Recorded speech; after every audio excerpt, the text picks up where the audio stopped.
Oh Lord.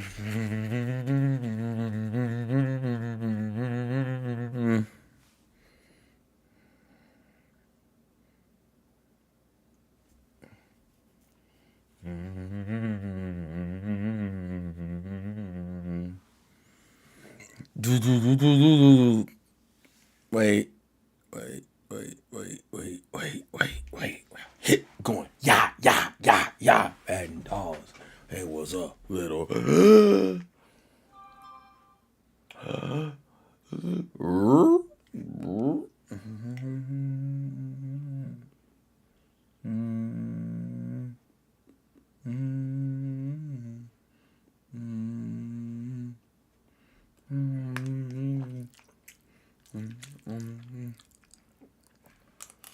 Welcome to my first mukbang. I'm drunk. We them boys running. We them boys running. We them boys running. We them boys running. What's up, ladies and gentlemen? It's your boy anything game break.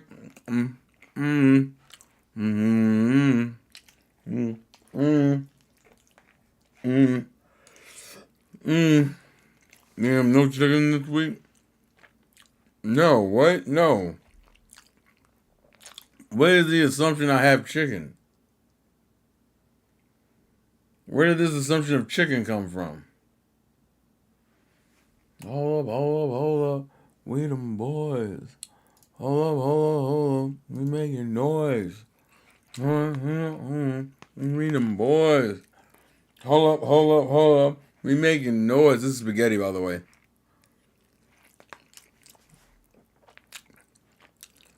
We love eating Chalkins.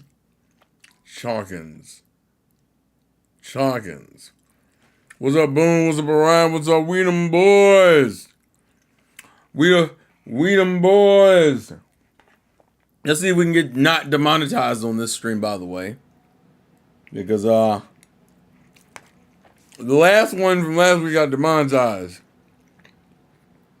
And it stayed demonetized. Is that because I talked about GameStop, I guess? I don't know, bro. That was the only thing in there that could have been a problem. Which we weren't. I was talking about joining their pro program. I don't know. YouTube struggle will always be weird and annoying. But we're doing our best out here in the streets. Because that's all we can do.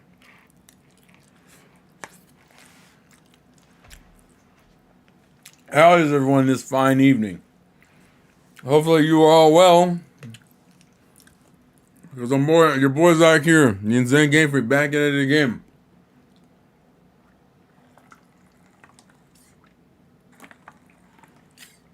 How was your work week? And for those of you who were off, how was your Labor Day off? Hope everybody had a good day. And a good week. This week has been interesting, I guess. I wouldn't call it bad, just interesting. Because I was off Monday. Tuesday I had to go in, but like it was just me and the techs and the teachers, so there weren't any kids in. And then Wednesday, Thursday, Friday was just traditional work days. So, if you saw my Twitch stream from Wednesday night, I got extremely lucky on Pokemon Blue for like an insane amount of time. And then I tried to go replicate that luck with a lottery ticket. It didn't work. But it is what it is. And then that brings us to today. I'm going to be real with you. There wasn't really anything I overtly wanted to talk about with the whole Concord situation. I wasn't overly invested in that game to begin with, and it just sounds like, unfortunately, another sad reality that like Sony let a game go through all of its trial and tribulations only for it to die relatively soon after it was put out on the market. And then Nintendo unintentionally or intentionally, I can't tell which, capitalized on it by putting out a Mario and Luigi trailer that literally pokes fun at the name of Concord, Once again, don't know if it's unintentionally or intentionally, but it's funny either way. Teehee. Um, and that's the thing. There's apparently talks of a Switch 2, like there always has been. More talks about the PlayStation 5 Pro. And Jujutsu Kaisen is ending in like, what, 3 more weeks or 2 more weeks? It's 3 or 2 more weeks. Um, Fun fact, we're already done with the Sukuna fight, which is kind of wild in the grand scheme of things, but you know, it is what it is. And apparently there's some weird theory going out that Queen is Frankie's father, which is just, huh. I feel like maybe there were chapter spoilers that I didn't know about, and that's what caused that conversation. Either way, I know nothing of it, so now I'm just confused by the statements that Twitter seems to be making. But I could use this to update you on the YouTube channel and how I want to do things moving forward. Because, Orion,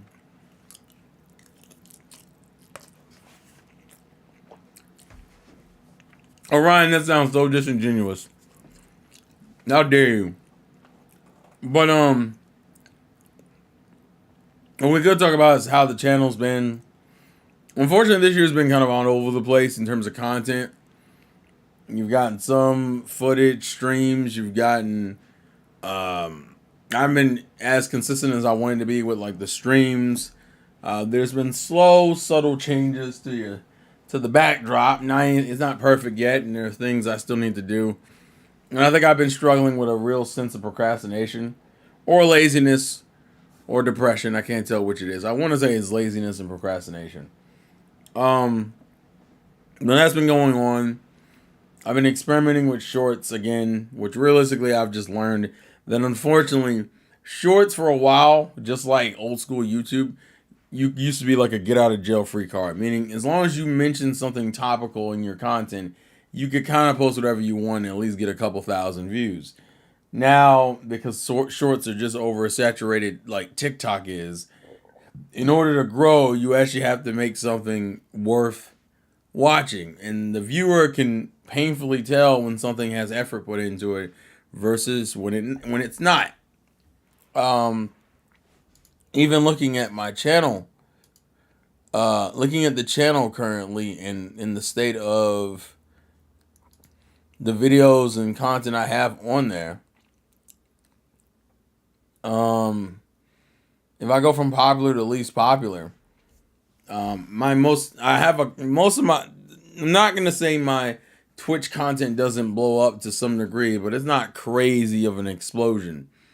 The thing that's like crazy of an explosion has usually been my edited content tends to do better consistently.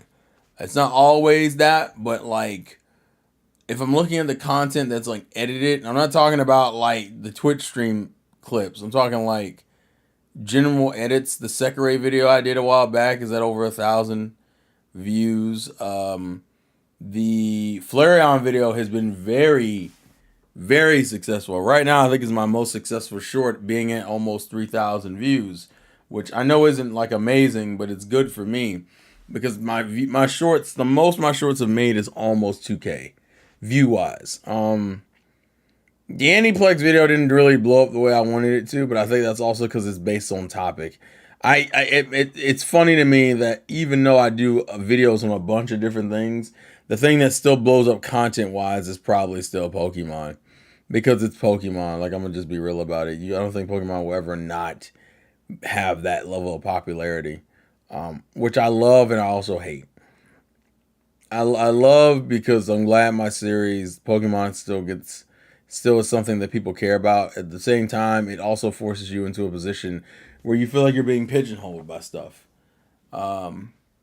Pro editing, the perfect fancy TikTok quality, which is funny because on TikTok it has nowhere near as many views. I think on TikTok it's rocking like maybe 300 to 500 views. I think.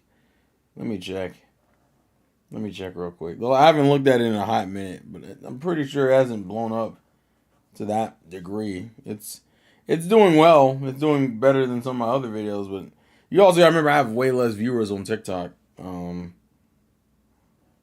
Where is it? I've had some people watch my profile and look at some of the content I made. But I think right now, yeah, it's at like 300 and something views, which isn't great. But I also don't post on TikTok that often, and it's probably the best performing video I've had since like what was this? Since I don't remember the date for this video. I want to say this is back in probably like February or no, this is back in March. So yeah, um, we all retire from Pokemon. Terrell's demographic is Pokemon for years. That's probably true to a lesser degree. Um, and even the most popular video I think I've done this year was the video Donnie edited, which was the problems with Pokemon video I did a while back. Which, by the way, still need to do the sequel to that. I didn't forget. It's just been a minute, but even that video was one of my most popular like edited videos. And it's just kind of a reality of me realizing that like the experimentation must continue in order to grow or become any better on the channel. And I apologize for like the lack of that because between work and life and the house and everything, it's been kind of a rough period where sometimes it's even hard to like consistently stream. And Ryan and Donnie love to remind me when I don't do those things. And that's nothing. I mean, it's jokes at the end of the day, but it is something to acknowledge that like it's something I struggle with is being consistent with the content I make and things that I'm doing. Same thing goes for like personal life, and it's always hard because you have to kind of like mess around to kind of get to where you want to be at. Like even like with like the weight loss, it's been a pretty bad struggle this year, which is never great. I feel like this is probably the worst I've been in a while, which kind of bums me out. I have been trying different things though. I started doing more walks around my neighborhood and things of that nature. It's really the eating habits. It's just hard to stick to a consistent diet, especially if you're around people who kind of enable bad habits, which is weirdly hard because everyone talks about how cutting those people from your life is one thing, but it's hard to cut people from your life when it's only their one bad habit that gets you in trouble. But it also means you as a person have to grow stronger and more resolute into what you will and won't concede to, which is always important. And ironically enough, Retro mentions Nintendo, but Nintendo very much is a company that like they're experimenting. The fact that they've been on this visual novel kick for the last, it feels like the last year or so, I very much respect because it's very much a genre that does not appeal to the West. You know how little the West talks about anything visual novel related? Not at all. None. No interest whatsoever. They're like, what are you talking about visual novels for? What are you, dumb? What are you, stupid? Who cares about who cares about a picture that's moving like temporarily? No one cares. You know what I care about? I care about other things, okay? And that's just something to be like aware of. What is that? I don't care about that.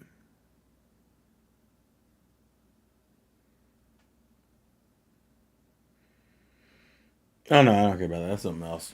Whoa, what was that? Y'all see the new Digimon Survive was treated in the West. LOL. Also, good evening, Terrell. Hope you're doing well. Oh no, we're doing good. Guilty. Guilty. We always guilty, but that experimentation is always is something to be promoted. The problem is that we're also in a generation where experimentation is extremely dangerous and horrifying. Also, thinking of visual novels, the new Famicom Detective Club game was fucking good. I just finished it. See, experimentation is good, but people are afraid because it also will cost them money currently. Like the biggest struggle with experimentation in modern age is that when it's not a tried and true formula, what we end up with is a bunch of people who are afraid to risk financial ruin, which is why a bunch of things now are tied to pre-existing properties. Space Jam, The Velma Show, Harley Quinn, the Invader Zim movie from a while ago, the Rocco movie from a while ago, the Rugrats reboot that's now canceled and not on Paramount Plus anymore. Wonder what happened. Even the Patrick Show and the Camp Coral spinoff for SpongeBob. Or the live action adaptations of Cowboy Bebop and One Piece and JoJo and Bleach and Yu Yu Hakusho. We're like in a constant fear. Oh, that's right. Yeah, we do have a Sandy Cheeks movie coming. Like, there's this constant fear because then we'll lose money. And gaming companies are in the same thing. That's why a lot of people keep saying games are creatively bankrupt right now, because either you're copying Call of Duty, or you're copying Overwatch, or you're copying Mario, or you're copying Zelda, or you're copying what's the game people like from Microsoft again? But like, the point I'm making is that you're hopping on a pre-existing property, because that is more of a tried and true formula than experimentation. Experimentation came from limitations. Ironically enough, the limitation that currently exists is budget, which people seem to be which seems to be the scariest limitation of them all, because it's not just a simple inconvenience of, well, I guess we can't like experiment because we only got $500,000. Now people are just like, I don't want to lose $500,000. My family's at stake. I'm like, yeah, but people were taking risks back then too. Not the safest environment, but you'd be surprised what desperation can create. It's okay to copy. They just never do it right. What's your thoughts on some anime sites getting shut down recently? Not really surprised. Crunchyroll has always had its roots in anime piracy. That's what Crunchyroll was. And when Crunchyroll went legit, it very much meant that it was on the other side of the coin. And although I think Crunchyroll understood its position, currently they pretty much have a monopoly on anime streaming, at least to the degree that there is no other site that has just as much as they do. The only sites that kind of come close is like maybe Hulu. Netflix doesn't have the same amount. Sentai has closed, but Sentai has a worse site, so it kind of doesn't matter. A lot of anime sites are getting cut down. It's the same thing that happened before. The problem is you can't ever get fully rid of piracy. You can inconvenience those, but people will find new sites. They'll create new sites. Some sites will be reborn in a completely different way, but the point is that some sites won't. Like that's just the innate. That's just the reality of the situation. You can only do so much. And they're probably gonna keep going for it. They're gonna keep trying to close sites, and then they're gonna realize more of them are popping up. It's weird that human beings are people who tend to put in more effort when they're being petty, which is a weird reality to acknowledge, but that's literally it. When they have to be petty or spiteful, human beings will put in an absurd amount of effort, and it confuses everyone when it comes up. But that is literally the reality of the situation. Um, they are more inclined to put in effort uh, when it's being spiteful or resilient or not wanting to do things the way they're supposed to do them. It's almost like we have an aversion to like doing things we don't like. It's kind of, you know what it reminds me of? It's kind of like you in the moment being like, I think I'm gonna go wash the dishes. Like, that's the thought process. I think I'm gonna go wash the dishes because my mother works all day and I want to do her a solid. And then as you're washing or beginning to wash the dishes, your mother then proceeds to scream, "Wash the dishes." And it somehow magically, through her telling you to wash the dishes, it makes you not want to wash the dishes. It's almost like the issue was never that you didn't want to do the work. You just didn't like the fact that you were told that you had to do it. And that's kind of what it is with this stuff. It's like, it's not that you can't use a legal site, but the fact that people are telling you to do it makes you less inclined to want to do it. Ironically enough, apart from Crunchyroll, every other site like Netflix just got in the boat way too late. Well, of course, because anime went for a long. Well, anime's been in the States for like decades. I'm thinking we're going on like towards three decades, probably four. Honestly, 4 decades of anime being in the States, and we had to go through our censorship phase and anime's weird phase, and this is like the first good string of years where anime hasn't even had a strong 10 years of people just being like, oh, that's just something that people are into. It took so long to get to this point, and eventually its bubble's gonna pop too. Like, don't get it twisted. Like, anime, I don't know. For me personally, anime has been kind of creatively bankrupt as well. So was gaming. So was anime video games. God, like, I know people are excited for Sparking Zero, and I'm glad for you. I don't have a lot of excitement because it's the same game. It's also another like example of let's not do something more. Now, to be fair, Dragon Ball experiments a lot, so I won't say that Dragon Ball doesn't. But it's another like, well, let's go hit Dragon Ball up again and let's go do one of the most popular series in the Dragon Ball gaming universe, and that's what it is. I'm doing good. 1990 Sharon, how are you doing? I blame isekai and harems for the anime bankruptcy. Well, that's kind of true. To be fair, harems and isekais have been around for a while, and the problem with harems, the problem with blaming harems is that almost every genre has a version of harems in it. Shonen has harems in it unofficially. A bunch of Shonen Jump manga have harems like that. They do that all the time. So it's in that. It's in isekai. Isekais have harems in them. Harems are harems, and even shows that aren't meant to be harems have turned into harems. Like, ironically enough, the argument I've always had towards shonen though is I think in some cases shonen handles romance better than the harems do, unless you get those rare harems that properly represent their characters and romances. I blame harem anime for my lack of a real life harem. I mean, you got a whole woman, Retro. Shut the hell up. Respectfully. Shut the hell up. But no, like, unfortunately we're in a period where financial ruin is very scary for people. It's terrifying to lose all your money on a dream you bet your entire career on, and so people don't do that. They don't bet their were they expensive? The shelves were like 180 a piece, I want to say. So I think I spent like 360 in total, or am I wrong? Hold on, let me go check. Let me go get the right number before I make claims, because I could be lying out of my pie hole. My pie hole. And I don't want to lie out of my pie hole. I like my pie hole. Let's see. No, I'm lying. They were both 90 a piece. I'm sorry. It was 188 in total. I'm sorry. It was 188 total. Sorry, guys. That's what I meant to say.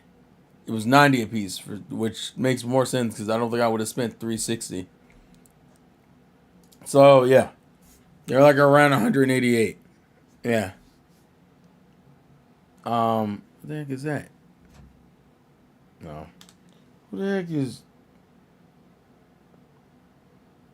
But yeah, we're just currently in the fear of experimentation is terrifying. Because, especially, I can imagine if you were a YouTuber during this era, it's horrifying. If you do anime content, you're kind of stuck focusing on the same like 3 to 6 shows. I'm gonna do One Piece content because it's popular. It's also hilarious because One Piece content is never popular, so it's kind of hilarious to me. But it is what it is. That or whatever's popular, you know. Although I will say, because of the lack of super creative anime, we've gotten a lot more skits on new shows. But it's also weird because we're going through a process of people acknowledging new shows. That wasn't even like a thing for this community until like 2011, 2012, where people realized, oh, we got seasonal anime. People go, seasonal anime? Seasonal anime? Like, yeah, seasonal anime. Like, huh. And part of me wants to get back into like the binging of anime. The problem is that that's not really, it's my decision, but it's also not my decision, because it takes time, and unfortunately, balancing yourself between like gaming and anime and manga, you kind of only get to do a couple of things. And for me recently, manga has been an easier thing for me to kind of like get invested into financially and physically. Do you have a drought where you live? My yard is so brown and crunchy. We did. It's. I feel like it's recently ended, but we did for a while. The summer just kind of takes a lot of stuff out. But yeah, I think like, and that's kind of what I was thinking with the YouTube channel.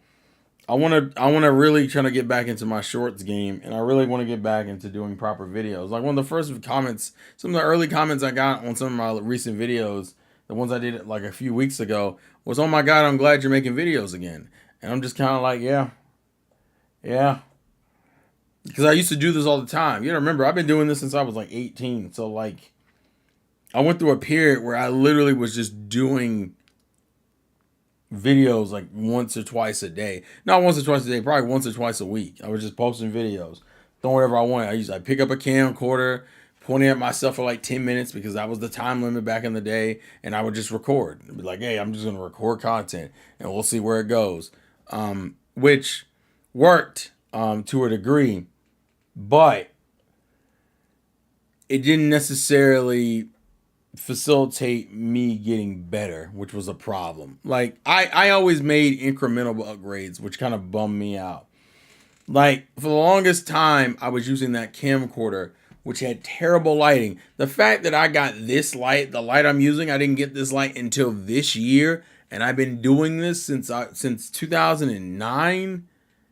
Yeah, 2008/2009, mostly 2009.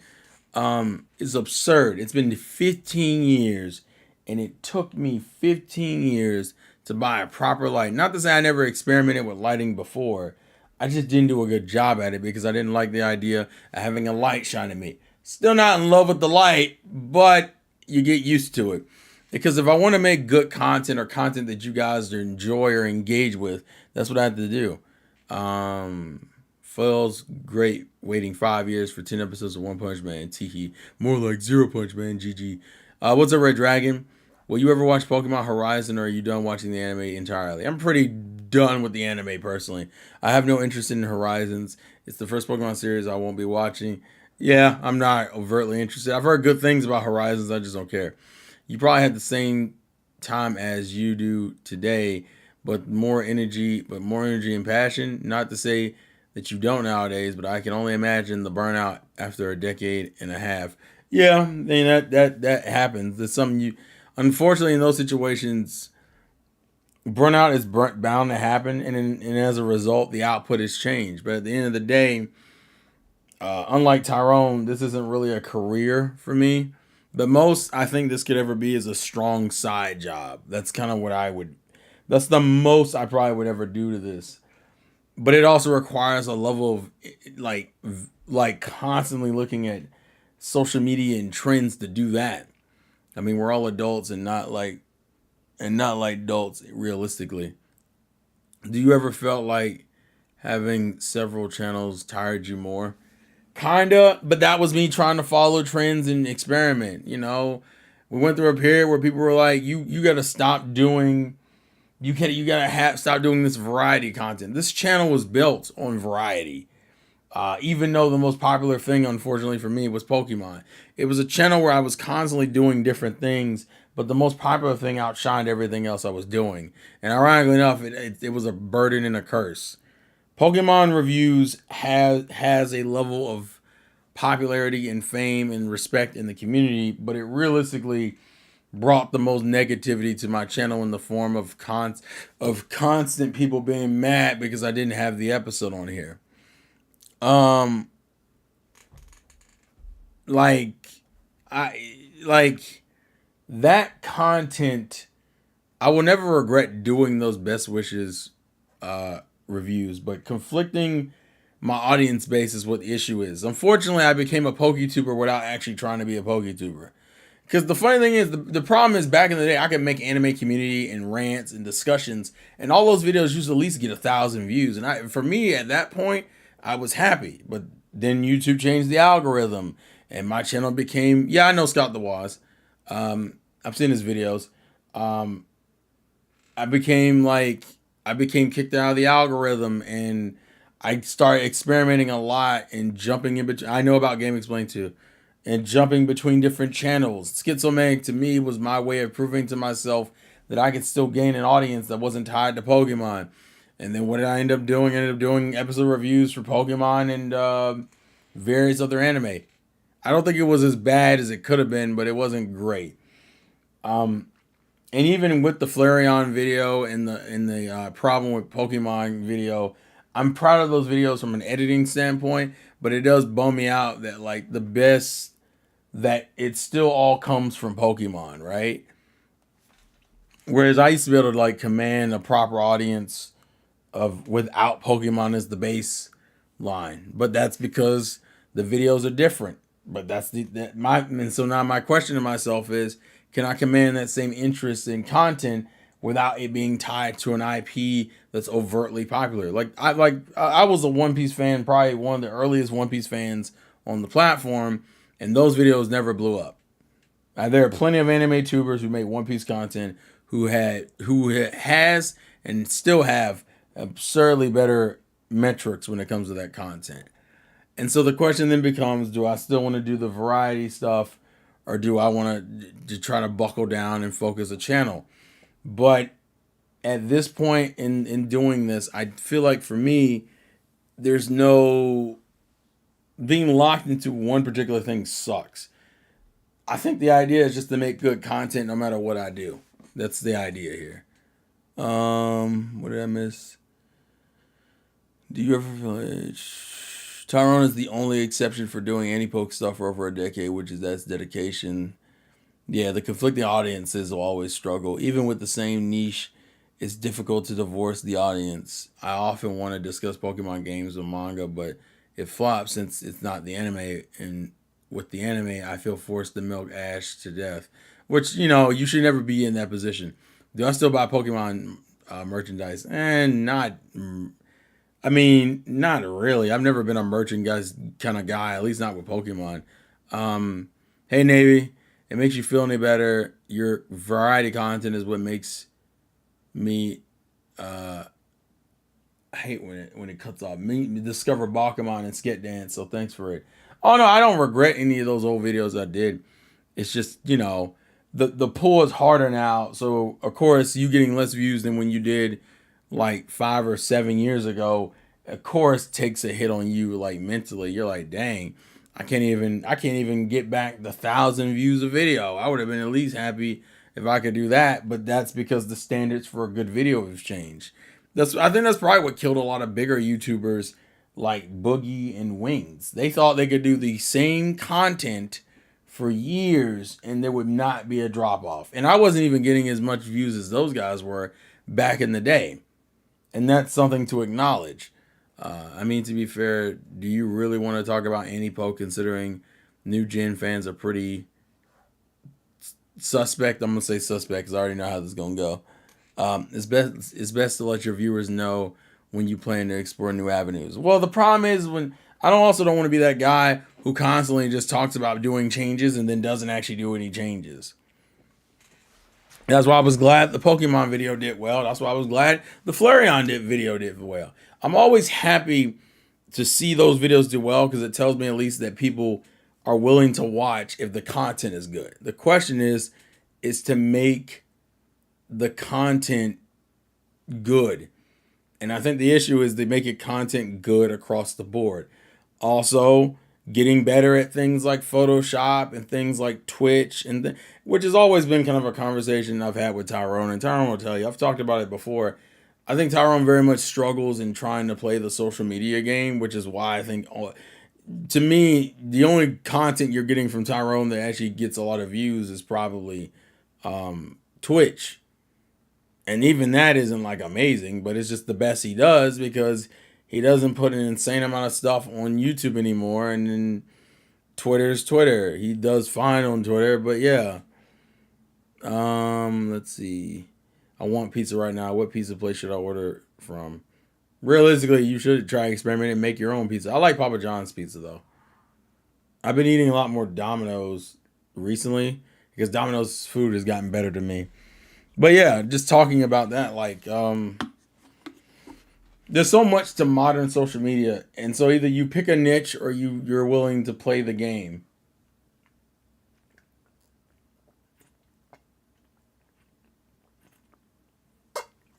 For me personally, though, the experimentation is gonna be rough, but it's something that has to happen. And I gotta find a way to invite engagement on other things just in my Pokemon content. Now, I do have another Pokemon short I already had in mind when I made the Flareon one. So there will be another Pokemon short probably in the next few days. But I need to get the other things I like talking about. The problem is like doing, and the other thing is that I've just changed as a person. Societal discussions was something I like doing, but I also was like 18 when I started doing those discussions. When I didn't know anything, when I had more of a idealistic view of things, or more of a naive take on certain situations, and even things nowadays. I'm still not like the most knowledgeable, but I think I can discuss in a better way. Like another video I want to talk about is like the nice guy struggle, but from the perspective of someone who understands the pain of being a nice guy and isn't necessarily a bad boy either. The problem is that, and it's something I think men always will has struggled with, and this is just something I'm thinking about. I might just go ahead and make this. I'm probably gonna make this a video properly, but I want to talk about it. Um, the way men, I always look at Origaru or my teenage romantic comedy snafu, or my teenage romantic comedy is not what I expected, as an example of why people in the nice guy zone always struggle so much, which is that men who have never been shown kindness in their life before don't know how to properly respond to being treated well. And as a result, we take any form of kindness more seriously than it actually is, which is what leads men and women in these situations down terrible paths. What I mean by that is, if a girl is nice to you, that doesn't immediately equate to that she's sexually attracted to you and she wants to date you. What it equates to is that she's being nice and she cares about, and she's being nice to you. It literally is, I'm being nice, so I'm being nice. But guys who've never been shown kindness don't know how to properly react to kindness, which is a sad reality we live in. And unfortunately, neither of the two people would know that. The girl's not going to know he's never been treated well, and he doesn't know that there's a right and wrong response to kindness, and that kindness doesn't mean attraction. So the guy gets the wrong idea about her being attracted to him, and so therefore overly focuses on her and tries to put her first and tries to do this, that, and the third. And unfortunately, men have looked at women like trophies on a video game, or just the princess to be saved, right? And so we forget that women are a lot more multifaceted than just a simple, I have to do this, that, and the third, and then she'll like me. We even guys who don't play dating sims, we low-key treat women like a dating sim. That if I give her these flowers and these chocolates and I do these things on a date, this will score me points, which will be enough to lead into something extra special when the date ends, as if a woman's interest in you doesn't matter at all. And so what happens is that men now need to recognize that women are multifaceted creatures. They do have habits just like men do. It can fall into patterns just like men do. But men, we struggle because we can't differentiate the two because we have no experience in it. If a girl is nice to you, it's hard for you to be able to tell kindness from attraction because you're not used to either. If you're a guy who's not you, which is part, and then you have the guys who decide, I'm going to go work in the gym and get their body and their mind right and their finances right. And then all of a sudden you got women throwing themselves at him as if he just won the lottery. And he's even more confused because this is a guy who also suffered in the same way. Got no emotional response. Women were never nice to him. He never got any attention. And now he's getting attention from everybody. And he has to come to the cold reality that is, he's more popular now because he is physically attractive and he's financially attractive, which partially makes sense. But then you realize how uninteresting and unlike and how shallow these women are. And that's how a man becomes jaded and angry. And then he takes out that vengeance on the women.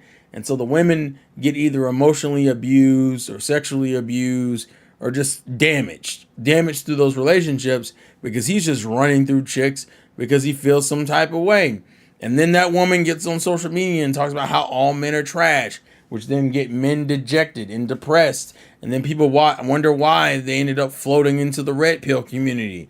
Well, unfortunately, it was the efforts of one that led to another, that led to another, that led to another, which then led you over there. And both genders are wrong for the mistakes they made. But unfortunately, it's a lack of knowledge. And it's a lack of understanding of what's going on in those situations. So now we have all these podcasts and all these talk shows and all these videos talking about what real women and men are, and feminine energy and masculine energy, and love and kindness and respect and money and loyalty. We have videos that are called Pop the Balloon, where we have one person walk out to a group of someone else of 20 other people who will pop yay or nay for that person, usually based off of first appearances alone. And somehow people don't think that's a problem in our society. The problem is when you realize there's a problem in our society, but you realize how popular these videos get, you become angry and dejected, which unfortunately leads into more sad mentality thought process, which can then lead you away from finding any sense of true happiness because you have no faith in that anymore. And so in a way, you become damaged by social media, which is also not healthy.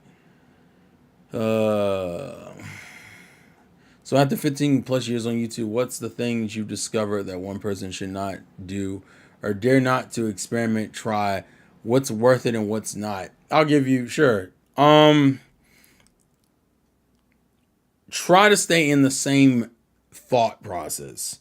Meaning if you do gaming content, well, see, the problem is in the beginning, you can do whatever you want. To me, in the beginning, throw out whatever you want and see what sticks. Once you see what sticks, hone in on what sticks and experiment around that field, right? Let's say you're throwing out Call of Duty content, discussion videos, pranks, and like just a variety of content. And then all of a sudden you look over and you realize that the content that's doing the most, it's fine, Ryan, you're not that late. I think I've only been talking for like 45 minutes. See you later, 9097. The thing that works, like let's say you throw out a bunch of that content and it's the discussions that work. Now try different discussions and try mixing in other things you like. Because the problem is that people like essay content has been gotten a lot more popular. It's weird. YouTube went through this period of saying that short videos are what make people interested. No, it's longer videos that make people what's interested. No, it's short videos. No, it's longer videos. No, it's actually short videos, but longer videos you can put more ads in between. So do longer videos. Then you do longer videos and realize the short videos still get more views. Like YouTube isn't consistently sure. So the idea is to take something you like and experiment around that thing you like. Like if people like essay content from you, go back and spin around that essay content to create something more engaging, right? What's up, Jamie on? But yeah, like you have to keep like mixing and mashing. And then as you see your content change and grow and get more views, see which videos got more views than the other one. And I hate to play the numbers game, but if let's say you're trying to do YouTube as a career, you have to play the numbers game. The thing you realistically in the early days, you can do whatever you want. Just put out something, right?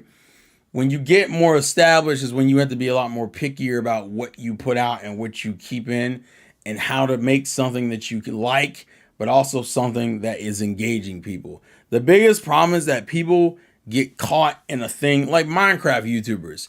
They realize that Minecraft content sells, right? So they just kept making Minecraft content. And people experimented because Minecraft leads to a lot of experimentation. But at the same time, the content still didn't change enough to engage. So because it didn't change enough to engage, eventually those kids grew up and walked away.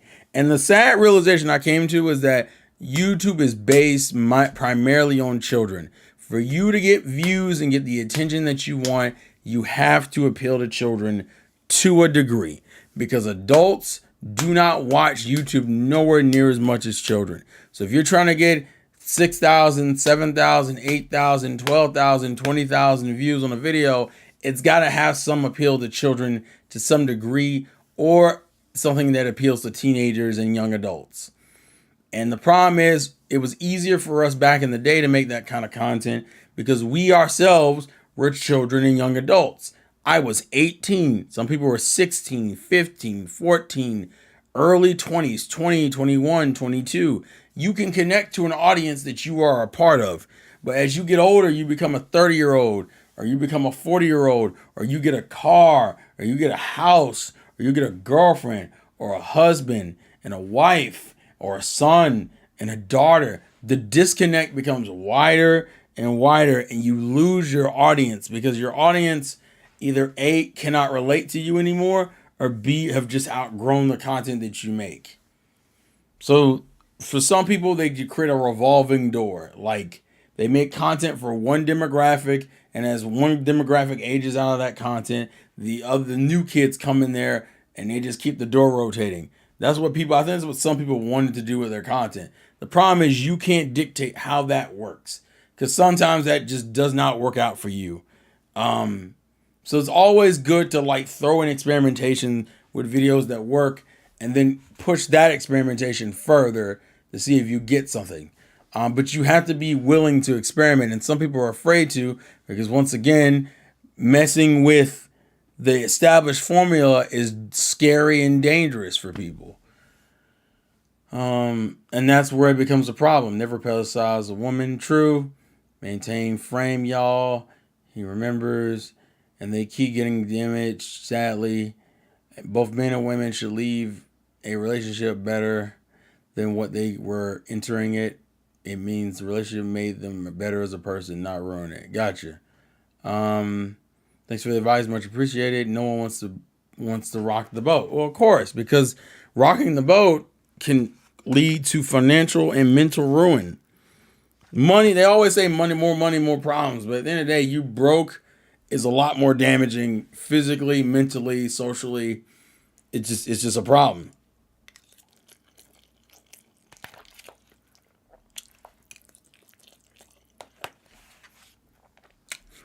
I'm going to say the rest of that for tomorrow, but let me get the drink out.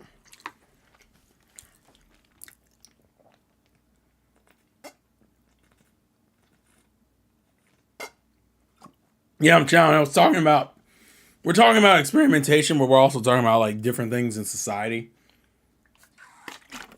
But I was also talking about my YouTube channel. That unfortunately, when you realize how the social media game works, you have to acknowledge that like you have to play the game to some degree, which means you have to concede in certain thought processes or carve a new niche for yourself. It's not like you can't have adult content on YouTube that gets a lot of views, but there has to be some type of branch over, or you have to find a strong fan base. Unless the game played to win. Well played, sir. Because I was talking about like the videos of mine that have gotten popular and whatnot. But like even playing the game on YouTube, which is why people move platforms. They move to TikTok, they move to Twitch, they move to Kick, they move to, I think we have other streaming platforms now. And streaming content has become almost the go-to thing because it's easier to do. It's literally me sitting in front of a camera. We talk, we laugh, we joke, we do all those things, and then I cut the camera off, and I ain't really got to do nothing else.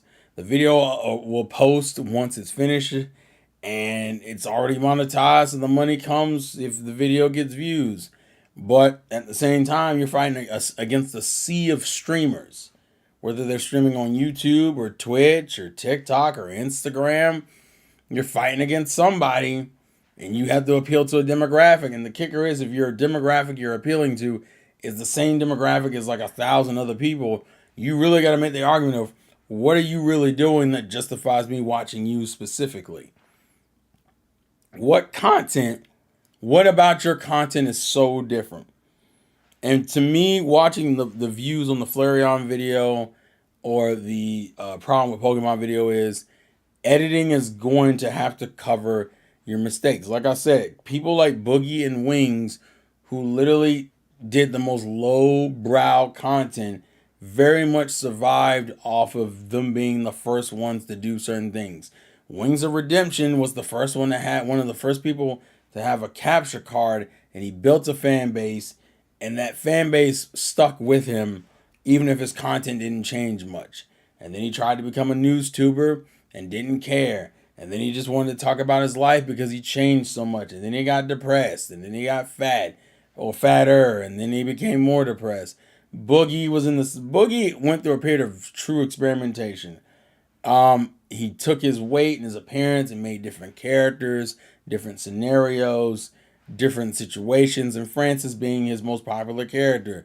But then YouTube became super kid friendly, and if you cursed in your video, you were shot. So then Boogie had to experiment again. The problem is Boogie couldn't change his content enough to really justify it. He was also losing the battle with his own psyche, and he realized that, hey, his real self was leaking into his videos and streams, and then his insanity was on Twitter, and he just kind of lost his moniker. This YouTube streaming stuff is such an easy game to lose, dog. It's so easy to mess up and put yourself in a bad position because you just said the wrong thing, which then gets people insanely scared and paranoid of saying certain things to certain people or about certain people. Because it only takes 1 or 2 lines of dialogue of yours to get you canceled or get you into financial ruin. But that fear is what's stopping any sense of real progression. And that's not implying that nobody on YouTube is being experimental. That's really selfish and narrow-minded for me to say. There's absolutely experimentation and growth on YouTube. It's just changed. That's probably the reason why YouTubers don't do like proper Let's Plays anymore. Oh yeah, the Don I'm looking forward to. What's up, Almighty Goki? Experimentation, like give an example. The type of YouTube a lot of kids grew up on was the Markiplier, PewDiePie, Jacksepticeye, kind of like streaming stuff. And then if it wasn't Minecraft, it was Slender Man. If it wasn't Slender Man, it was Five Nights at Freddy's, and it became a situation where a popular YouTuber would play a game or even stream a game in later years, and then everybody and their grandma wants to jump into the game and join into the chaos, and then they all make all those kind of videos and content, and it becomes this crazy branch of content. And so then you have to look at yourself and go, what kind of content are you, what is your best quality? What is something you do absurdly well that you can then turn into a series or something you can monetize to get people's attention? And even with the Let's Plays, don't have part written in the titles or even numbers to not bait the audience into commitment. YouTube wants creators to for both long term but also episodic. But also, well, actually, it's true. It's probably why but it's weird because they want long form content, but I think you have to prove short form content before you can do long form content. For example, YouTube streams, like these YouTube streams do relatively well, right? But you have to give a reason for someone to even be interested in doing a YouTube stream, to wanting to watch the YouTube stream in the first place. Because as much as I hate to acknowledge it, we're also in the generation of people being like, I really don't want to sit here and watch something for more than 5 minutes. That's probably the reason why shorts are popular as they are. Because people can watch a minute video all day, any day. But not everybody's sitting here watching these long form sense of content. And to do long form videos, that means you have to be interesting for an absurd amount of time. And some people don't work that way. So it's almost like, and I think what I've started to realize is maybe you need to be interesting in short form for long form to be viable. And I think maybe that's the struggle I'm having, is that people aren't interested in me in short form. So why would they invest in long form? Like I get a couple hundred views on these streams on a consistent basis, which isn't like bad or terrible, but it is something to stay note of, because that means that although people are engaged, they're not like absurdly engaged. So how do I justify you being interested in a stream if I can't get you to be interested in shorts? Hell, in some cases, how do I get you to be interested in streams when I can't get you to be interesting enough, if I can't get you to think I'm interesting enough to subscribe, right? And this is something any YouTuber or streamer can take to heart. And some of you might go, well, bro, you don't get a lot of views anyway. Why would I take advice from you? And that's fair. But why not? If you're already in the hole, you can't get more in the hole. You have to be willing to play a game and experiment and take a risk. And if I'm wrong, then I'm wrong. But it's those experiments and risks that lead to some of the coolest things you've seen in general. Every YouTuber took a risk and experimented. The problem is that some risks weren't as big of a deal because you were 14 and you were in your mom's room. But if it was something that got you over 100 subscribers or 500 subscribers or 600 subscribers, then that's what you would do. The problem with the multi-channel idea I had back then is that even if you like my content, do you like my content enough to see me 4 different times? One video where I'm talking about One Piece, one video where I'm talking about God, and the other one I'm talking about the newest video game that came out. I think sometimes less is more. So when it comes to this, I'm surprised no one else did feet pic jokes. I mean, you could have, but it didn't happen. So yeah, I think at least the theory I have now is that people have to be invested in you from short form content to care about your long form content. Ironically enough, shorts at this point are a way to get you invested in long form content in modern YouTube. And someone can correct me or disagree with me if you think I'm wrong, but I think that's how it is. Shorts are like the little crack of the door of your content. And they're like, well, I kind of like what I see in the door crack. Maybe I'll open the door and walk through. I think that's what they want you to do. So I think moving forward, I might put way more effort into doing shorts than main videos. I still want to do main videos, but like shorts, I think are the thing that are going to get people to be invested and interested in the channel. Yeah, people are doing shorts for the best moments in from a long video. Yeah, but I also think short original content also is something they want. Like I was telling people, if anyone goes look at my Flareon video, that Flareon video isn't even like the best animated video I've seen out there on the planet. But it's better than some of the other stuff I've done. And because of that, that's what builds engagement. The problem is that you have to find like the most interesting and funny moments of a stream that may or may not even get a lot of views. But it's more about consistency and people seeing you enough and being interested in you enough to want to see like your other stuff. And I think some of the struggles I've had is that I've done videos and streams and then taken a couple moments from those videos and streams, thrown them on the channel, and they all do variety of views and numbers.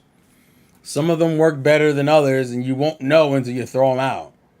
Like, if I look at my shorts right now, just for the heck of it, my most popular shorts is the Mario Kiss speed run I did. One of the early Elden Ring clips I did, the Flareon video I did recently, the Shiny video I did with TSS, and the Xenoblade video I did, and then like the Sekirei video. Well, none of those really have a level of cohesion with them because the editing for, I would say, the Sekirei and the Flareon video is like the best I've done. The Kissing speedrun is just me doing simple clips. Same thing with Elden Ring. It's the same thing, just doing clips. Same thing with the Xenoblade one. It's just a clip. It's a clip. They're all clips. The problem is you have to figure out what is interesting. The thing that makes and not all of them are created equal. Some of them are funnier for different reasons. It very much relies on your ability to recognize what people may or may not be interested in. Because I also did the Aniplex Sucks video, and that video, although being edited, didn't do as well. But then you go back up and you look, and and some of these videos have also retroactively done better. Like even the Pokemon To Be a Master, when I was doing the episode reviews for that, and I did a clip of like how I felt about Silent, that did 900.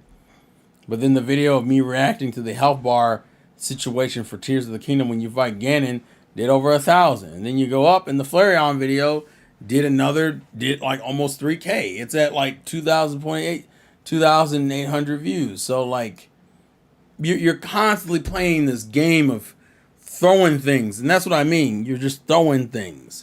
You're throwing things at a wall and seeing what hits, what sticks, what engages the people, what inspires the people, what intrigues the people. And so now I'm going to try to do, I mean, giving another example, Tyrone's probably a good example of this. Tyrone, if I remember correctly, Tyrone made a series of like what Pokemon games or what games to play. And in doing that, created a situation where I think one of his videos did absurdly well. Let me see if I can go find it real quick. Yeah. It was, what was the first one he did? The first one he did, I think, was which Final Fantasy game to play. That was the one he did that blew up. That one got 2,000 views. So he tried it again with Sonic, didn't really hit. Kingdom Hearts didn't really hit. But then he did it with Pokemon and it hit again. It's like you gotta, you don't know if what's the difference. Is it the IP I'm talking about, or is it actually, is it the IP or what? And part of it is, unfortunately.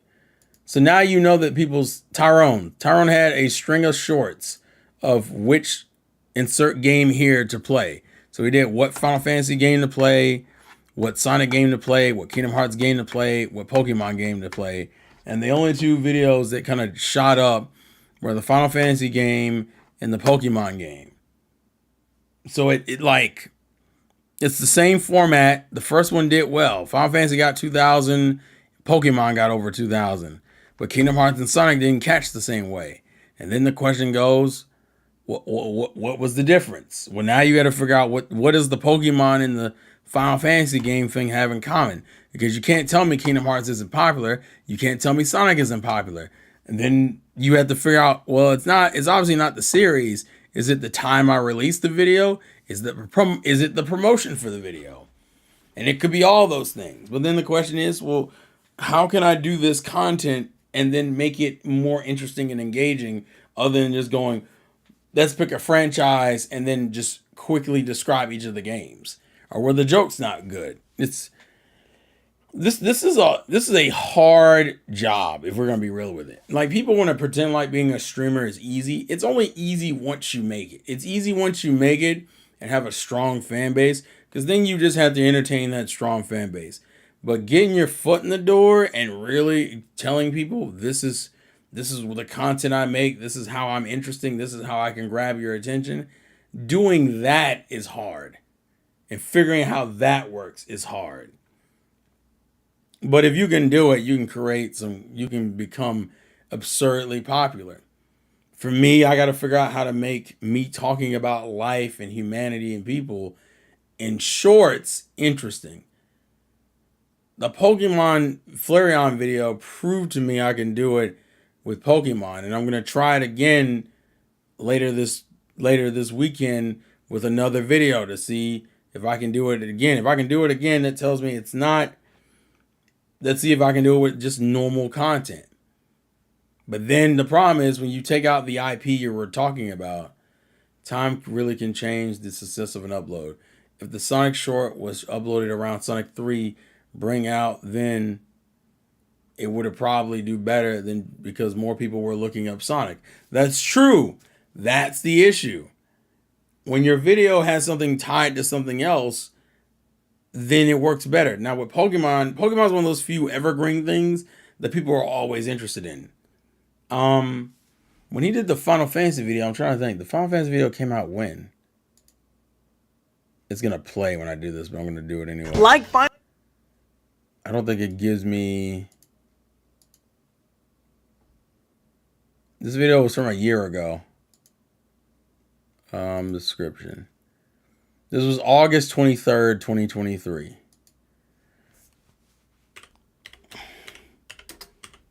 I want to see if there's any basis behind this Final Fantasy 2023. Wait, oh yeah, Final Fantasy 16 it came out. That's probably why the Final Fantasy video did well. Because it was in 2023. And granted, I think it was early 2023 though. But it was still 2023. You still had it out in the same time. Does it tell me what day in 2023? Oh yeah, it came out in June. Yeah, that was the game. You mean Devil May Cry 6? Yeah.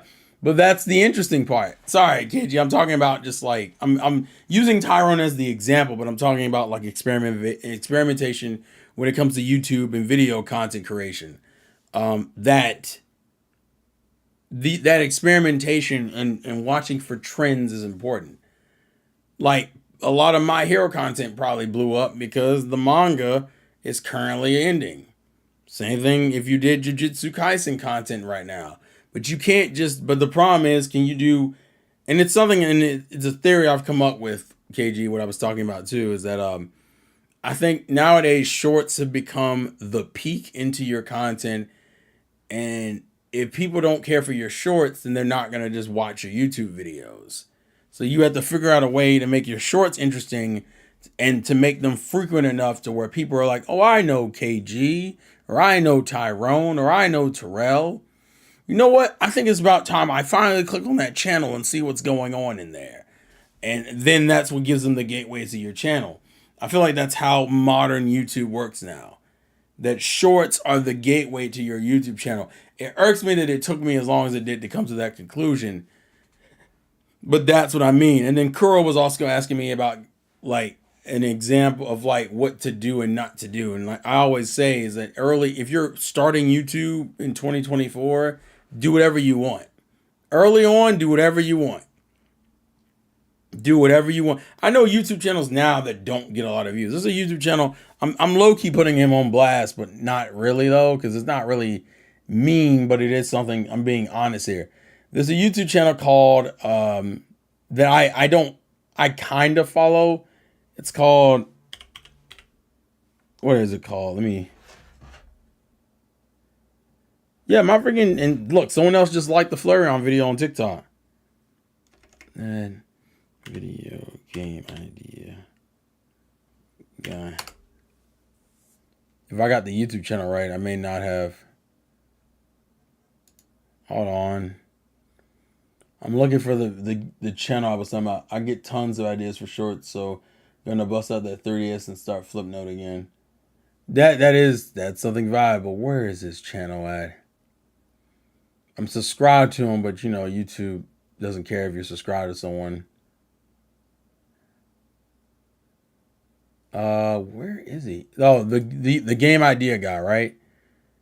So the game idea guy is someone who has 900 and something subscribers and makes videos about mostly video game idea stuff. And I know him mainly through the video game side of YouTube, partially from like the Nintendo fandom side. And he's been making, but the problem with, and his videos are literally video ideas, right? He has a series called Pitch for Switch, games that should come to Switch. He has some general like discussion videos, and then he has like some silent play stuff, and then a slight let's play stuff. And I'm looking at the channel, and I'm like, these thumbnails are outdated. There's nothing going on with the thumbnails. The videos are all of different lengths, and none of them are really catching fire. Even the series he has, some of them do. The best his videos get to are like in the 300s. Most of his videos are under 100 views a video. And this isn't me being disrespectful, but even someone like me who doesn't make absurd amount of views on videos can recognize you're not marketing yourself well. And then I go, look, well, let's go check the shorts. How many shorts have you put out? And his shorts are in the same boat of like just not blowing up. Because I mean, some of them are okay. But I don't think most of them don't even get above a certain one. Most of them don't get above like a couple hundred views. Heck, for a while, most of these didn't even get over. Most of these aren't even getting over 100. What's the most popular video he has on here? Oh no, it has one from like a couple years ago. And see, some videos kick in and then some don't.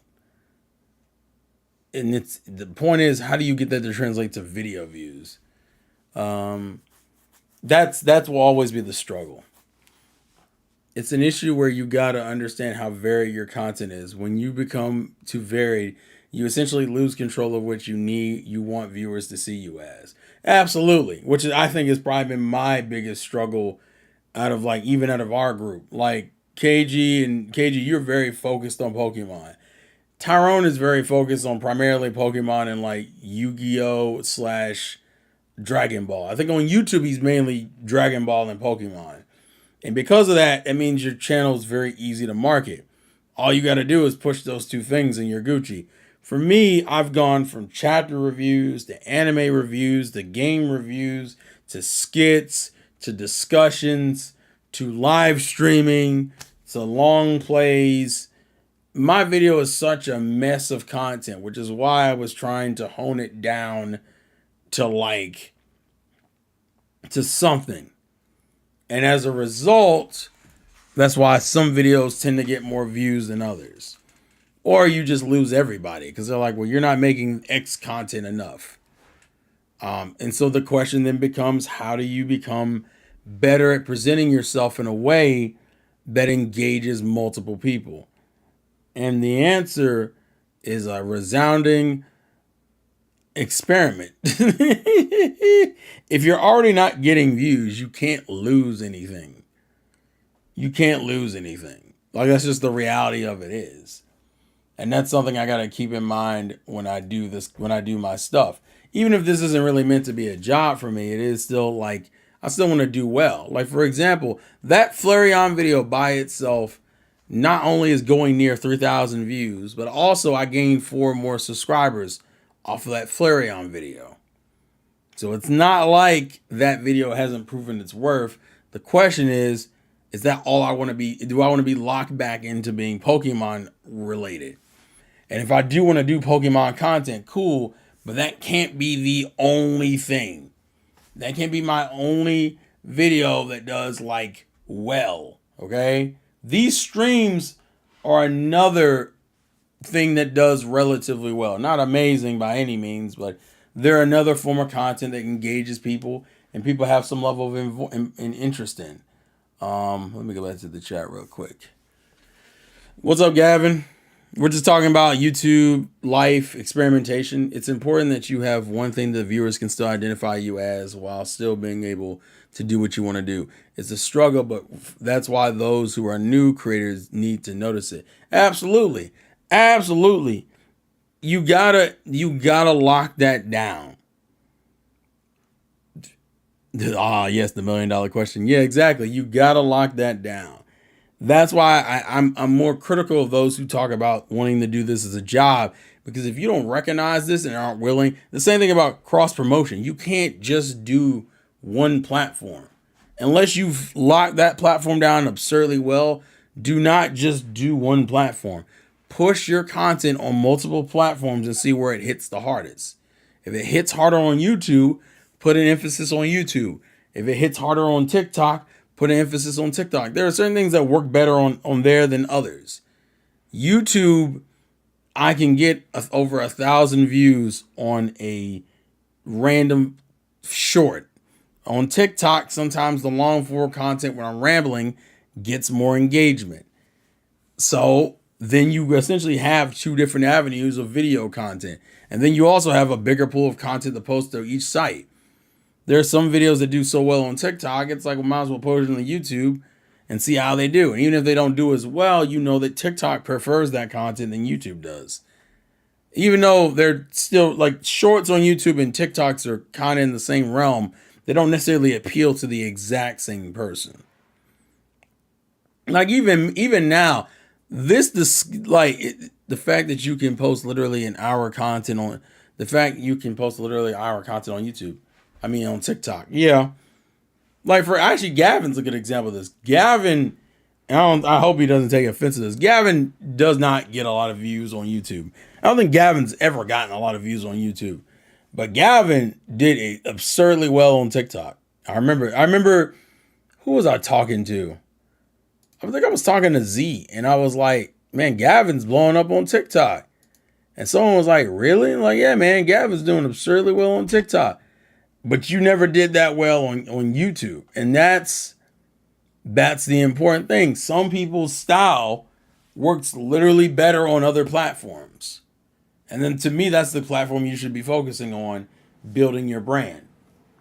And then if you wanna reposition yourself on YouTube, you have to figure out why things worked on TikTok and don't work on YouTube. And then the game has to change a little bit. It's a constant tug of war of like, this part of you works here and this part of you works here. Where there's a middle ground somewhere. What is it? And once again, it goes back to experimenting with both. Get a little bit closer with each new video or stream or whatever you make, and eventually you'll hit that equilibrium of being like, okay, this works here and here. And if anything ever drops off, you know you've either leaned into one direction or another direction too heavily, and that's the situation. The middle ground is OnlyFans. Get out of here, Goki. Goki, you just want some feet pics, bro. You can't get no feet pics here. Feet pics are not for you, boy. But that's like, you guys can give your thoughts and opinions on what I'm saying, because obviously, like I said, I don't get absurd amount of views either, so I can't really sit here and talk. I'm like, oh, you don't. Heck, I still get demonetized on YouTube consistently, bro. I want y'all to understand something. Every stream I do always get hit with a, well, I think this is some content that isn't really good for monetization, so we're gonna limit your AdSense. And then I have to sit there and do the appeal process and hope that they release the video for full ads. And it's like, well, congratulations, we've rethought our decision and we've changed our minds a week after the video comes out. So of course no one cares anymore, because the stream stopped making decent funds after the first 5 minutes, right? Or they're worse and they're like, well, after examining your footage, I don't really like what you've done here, so we're gonna keep it limited. And I have shorts. And mainly shorts. Most of my shorts and live streams. Most of my video content is fine, but shorts and live streams get dogged out, bro, so much. Shorts, it's like most of my shorts are okay though. Don't people don't panic. I've only had maybe 2 shorts in the last 6 months that I've had issues, and neither of those shorts did absurdly well in videos anyway. And I had a lot of cursing in them, so that's always an issue. My YouTube streams usually hover around 200-ish views. Usually maybe closer to 300 on some days, maybe other days not so much. So the stream's a little bit different. Yeah, your Sailor Mouth comes with no AdSense. Yeah, it's true too. That's true, absolutely. Which, if I don't know if you guys noticed, this stream I've actually tried not to curse as much. As a YouTube boomer, I don't like the focus on short form content and TikTok stuff, but I know I'm not the target demographic for YouTube. They want the younger folks. Exactly. When YouTube started, remember, YouTube started in 2005, right? That currently is almost 20 years ago. Next year, YouTube will be 20 years old. I believe so. 20 years old. YouTube will be 20 years old. So back 20 years ago, God, that doesn't seem right. Is that right? 20 years ago? Because I'll be 34, which means I was 14 when the site became... Yeah, that's probably true. The site became active when I was like 14, but I didn't get on it until I was like 16, 17. Well, I didn't start watching consistently until about 15, 16. And then I didn't start making content until like 18, 19-ish, right? But the point I'm making is that with that acknowledgement of that you are no longer the demographic, that means you have to figure out a way of appealing to that demographic without losing yourself, which is what I think a lot of Minecraft YouTubers did. A lot of Minecraft YouTubers were grown men interested in a game that became heavily interested for children content. And because of it, they had to kind of like dull themselves as humans. And I understood they did it for the bag, so I'm not mad at it. But I feel like a lot of them repressed themselves to a degree that they literally could not function the way they wanted to as adults, because their job forced them to revert into the mindset of like a 3-year-old so that they would still be appealing to that demographic.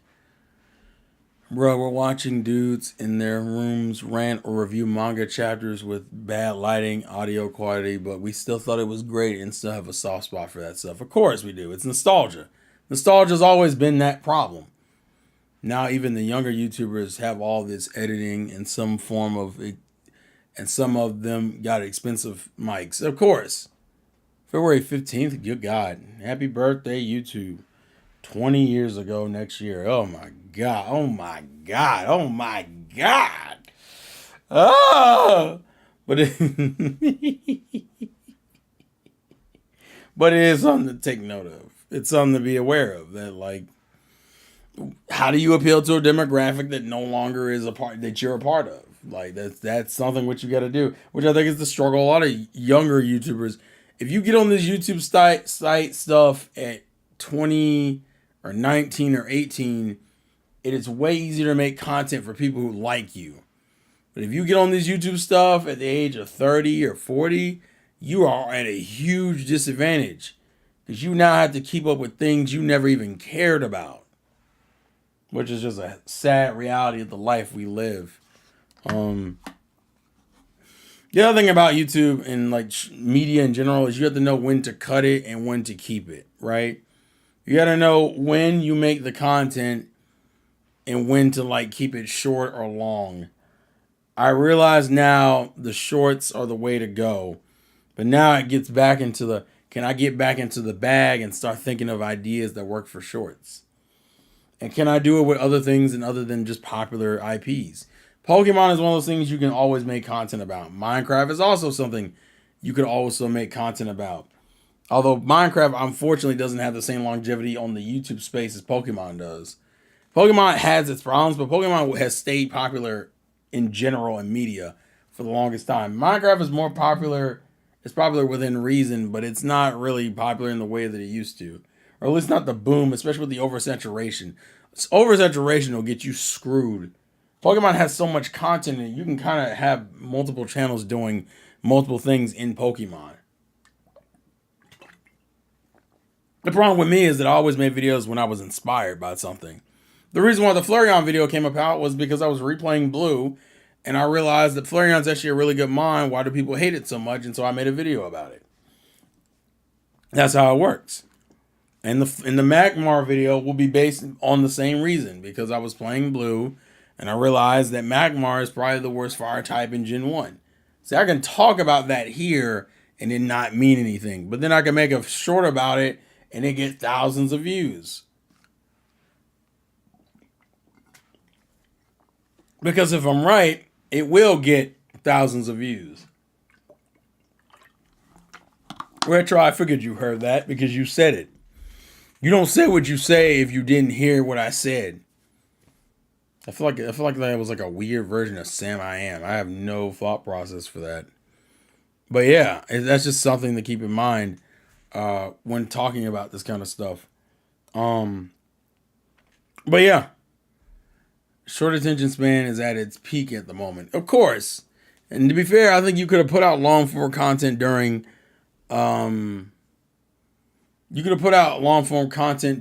COVID, and it would have, I think it would have worked just as well because people had nothing to do. Half the reason why people caught up to One Piece literally was because they had nothing to do, and One Piece served as the perfect thing to binge for like an obsessive amount of time. Most people could get through One Piece. Most people caught up in One Piece in a couple of months because you had nothing to do for like days at a time. So you just marathon a show that you were like down by like 1,000 episodes. And then you caught up just in time to watch Gear 5. Also, yeah, Sandslash is great, dude. I love Sandslash. But I think I'm going to stay away from like posting clips from the streams because I don't, although I think some of those can do well, I think shorts are so oversaturated with stream clips that unless you are incredibly iconic in nature, you're not gonna get the viewer base you want off of those. I think what will really push is original content for shorts, and then making longer form content that's based around that short form content will work. So that's what I'm gonna try to do. I'm gonna try to do that and see how it goes. Um, but yeah, I just wanted to kind of think and talk about those things. Um, because although there are things going on right now, YouTube wise, it's not nothing overly engaging. And I also do want to go watch that Dark Side Phil documentary that came out with June the King. I've only gotten like an hour into it, but if you've been on YouTube as long as I am, you already know Phil's initial history with like Panda Lee and all that other stuff. That stuff I know about, although it is interesting to hear again. It's still not. You finished that yesterday. I need to watch that, bro. I need to watch it. I got like an hour in, but 3 hours. I love that kind of content. I just love it. It also, to me, is a mixture of being inspiring while also depressing. Inspiring because it shows how bad someone can mess up their life and lose the advantages they were given through just terrible thought process and actions. Like Phil is also an example of someone who literally chose never to change, but because he was first, that's what allowed him to be the way he was online. He was the first one to really consistently post up walkthrough gameplay footage. Damn, I'm hearing about DSP stuff is in here as well, bro. Hey, man, you hear about anything and everything. I've never shied away from those topics and conversations. Don't forget to turn off your stream cam. That was a classic DSP moment. I remember that when that was like brand new information. I remember I think I was in college or finishing up college, and that happened, and I was like, oh, which is why it's funny because if we're on the Juice is Loose podcast, Juice don't follow none of that stuff. Juice don't know about any of the old school like YouTube stuff. It's almost like Juice got into YouTube for a completely different reason, and that dissonance is what makes it hilarious that he doesn't know anything.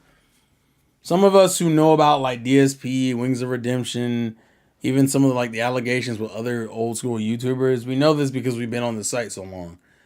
I finished it when it came out and saw his reactions. He lies, he creates to cover himself as wild and pathetic. Yep. We live for the drama. Some people got not, I was gonna say Total Drama Island.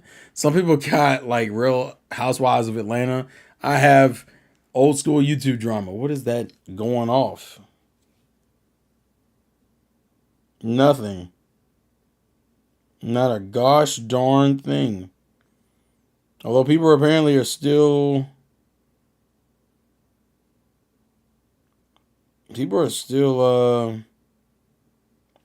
liking the TikTok liking the Pokemon TikTok, which is always cool. So if anything, it just gives me more credence that video, even though didn't do as well on TikTok, still has some interest. But normally I would go for 2 hours, but 170K and has nothing to say for it. 170K and has nothing to show for it. Oh, you're talking about the money he made? Oh yeah. DSP made an absurd amount of money, like an offensive amount of money. It created so much anger. Half of people's anger towards Phil is just based off the fact that this man became absurdly successful and literally can't do and is in debt more than anything else. Phil had such bad spending and financial habits. It was offensive how little he had to show for all the years of YouTube he had. The man at one point, I think at 1 year, I think he made like 100K. Made 100K in a year, and bro had nothing to show for it. I would at least bought a house or something. Like, especially considering YouTube is fleeting, I would have bought a house and tried to pay it off as soon as possible. Just Jesus Christ. I mean, it is what it is, but But I'm gonna probably cut it here, guys, because I want to watch I want to finish that documentary, and then two, I want to start editing for the next short I do. I'm gonna be serious about trying to make these experiences more engaging, and hopefully, the theory I have of having short form content bleed into long form content will pay off in an interesting way. So we'll see what comes of it, and we'll go from there. But I'm gonna call it for tonight. I appreciate you guys watching, and I appreciate the support. And if you watch me on Twitch, we're doing Astral Chain tomorrow because Persona 3 Reload's DLC doesn't come out until next week. So we can't do the Persona 3 Reload DLC. We can't do the answer until after the 12th, which is next week. It's like, so yeah. But look forward to another YouTube short, a YouTube video, and hopefully see the results of experimentation. But with all that being said, this has been your boy, the Insane Gang, gang, gang, gang, gang, gang, gang, gang, gang, gang, gang, gang, gang,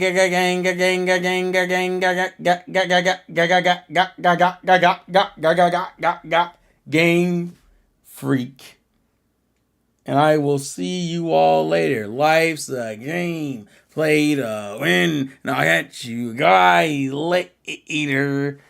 Later days, feeling later ways, hey. Later days, I'm feeling later way, hey.